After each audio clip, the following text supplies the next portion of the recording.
ladies, thank you again for coming to Elgin for your wonderful Read to Me program, Lee Conmigo. This was a fantastic class we had tonight. The parents and the kids were so engaged. Let's talk a little bit about what we did. Okay. So the first thing that we did, we talked about self-regulation. And self-regulation is the ability to monitor your behavior, your feelings, so that way you can accept no for an answer, you can slow things down.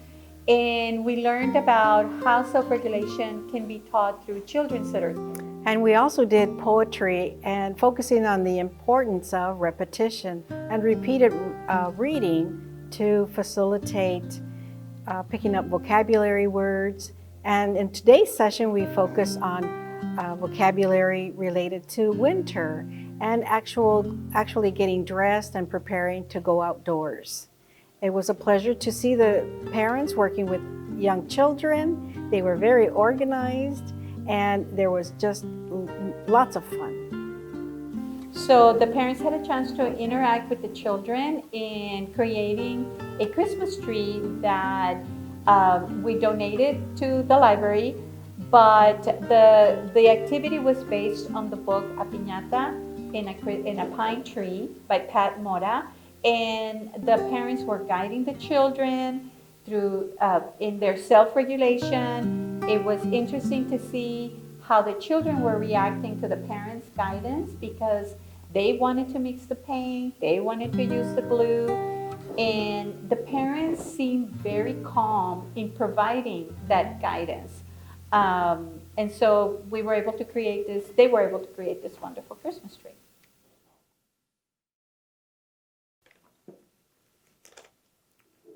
Okay, how's everybody doing this evening? ¿Cómo están todos esta noche? A little cold, un poquito de frío, but all that is good. Okay, so this is our third time, our third lesson, our third workshop. Es la tercera vez que nos vamos a juntar. Do y'all remember what are some of the things, some of the skills that teachers, kindergarten teachers, expect for children? So when your children, a lot of them are going to start kinder next year. Sus niños van a empezar el kindergarten el próximo año. What are the skills, some of the things that teachers expect? Very good, that they can go to the restroom by themselves. What else? Follow directions. Handle school supplies and name them, right? They have to name them. What else? Be independent. Be independent. Do they need to know how to count? Yeah, they need to learn to at least 20. Do they need to know the letters, shapes, their name, and their colors, right? To spell their name, right. They need to know how to write their first name, and if they know how to write their last name, that is terrific. ¿Verdad? Tienen que... It's... But if they start practicing the letters of their first name, then they're gonna be excited about, their last name. And so this is the time to get them excited about letters, right? And letters are not, if you follow only the ABCs, it's gonna be so structured that they're gonna get bored. So they just have to be excited about having a lot of letters in their last name. How exciting is that, right? So you always put that positive part.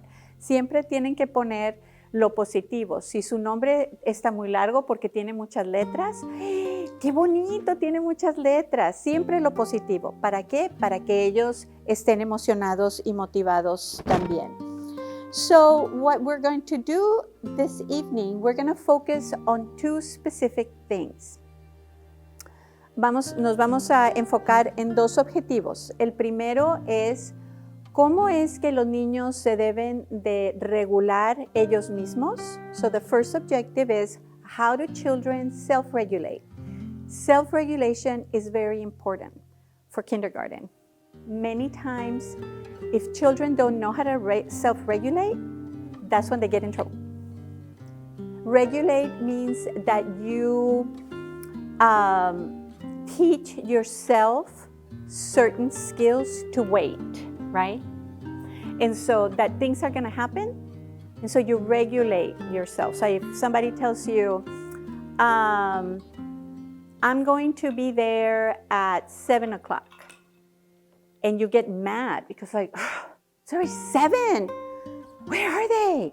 That's not having self-regulation. You can't regulate your emotions. Like, treat your emotions in a way that are going to prevent certain behaviors and certain feelings, right, that are negative, right? And I say negative because getting upset is not necessarily something negative, right? Is what you do with that becomes negative, because we all get upset. So children need to know how to self-regulate. Tienen que saber cómo regular sus emociones. And then the second one is phonological awareness. And phonological awareness has to do with the sounds of the language, right?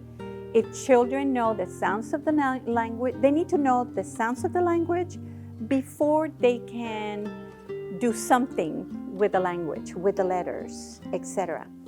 If they can't hear the sounds of the language, then they're going to have difficulties reading. Okay? And Mary Esther is going to talk a little bit more about that.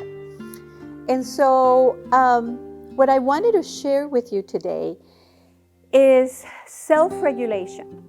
Quiero hablar un poquito acerca de cómo le podemos ayudar a nuestros niños a regular esos sentimientos, ¿verdad?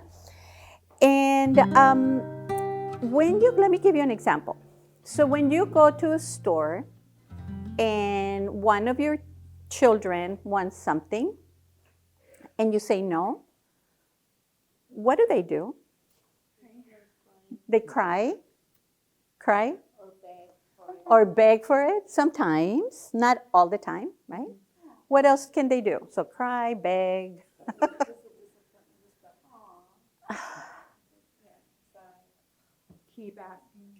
Keep asking and asking and asking and asking until, or?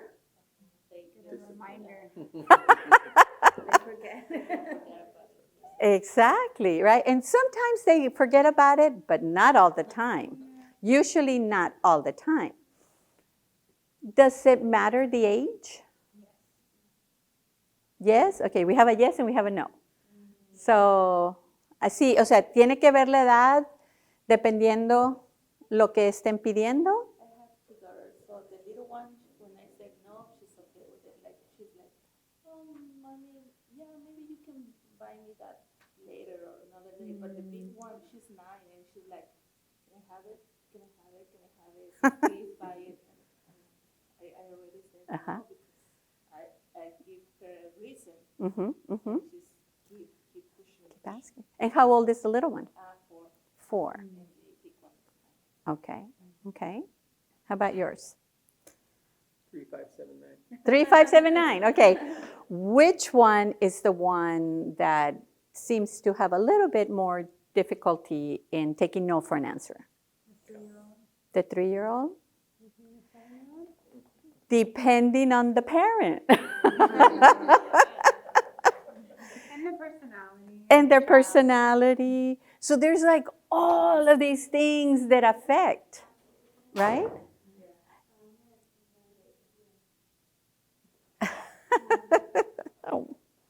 So there's all of these things. Hay todas estas cosas que afectan los papás, la edad, dónde están, right? So it depends, because you can be, I remember when my kids were little, it was, if you go to Target with the youngest one, even now, he's 10.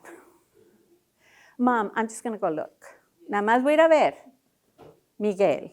No, Miguel. No. With his daddy, well, let's go see. And don't tell Armando. But it depends.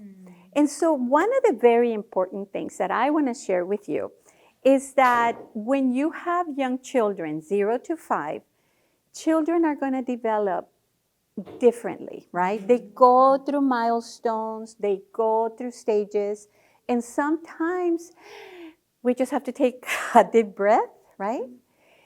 And it is our job as parents to guide them, right?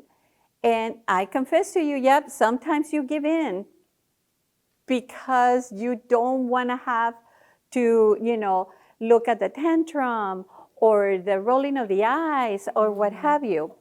But as parents, we also have to regulate our own decisions, because if we always give in, then we are not helping them in their development.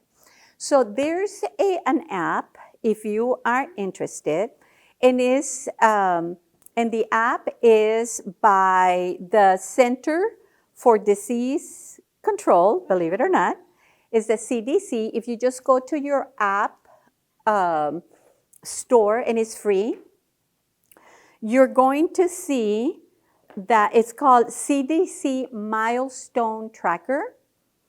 Es un app que les va a enseñar una lista de comportamientos que los niños deben de tener a cierta edad.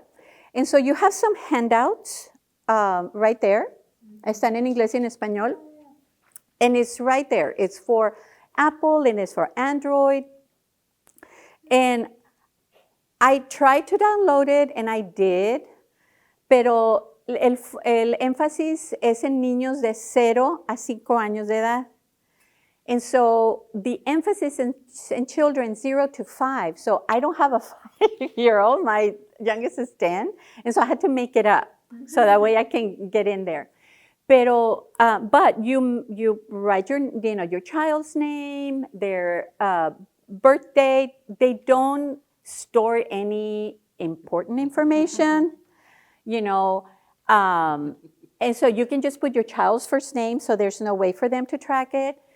But it helps you follow their development. Les ayuda a seguir su desarrollo. And so one of the things that I like is that it's divided by developmental areas. So physical, cognitive, linguistic, and social emotional, okay? And so if you can keep track of the kinds of things that your children are doing, it tells you how they're developing. O sea, pueden poner la información acerca de cómo los niños se están desarrollando, y ustedes pueden ver en esa app cómo los niños se están desarrollando y si están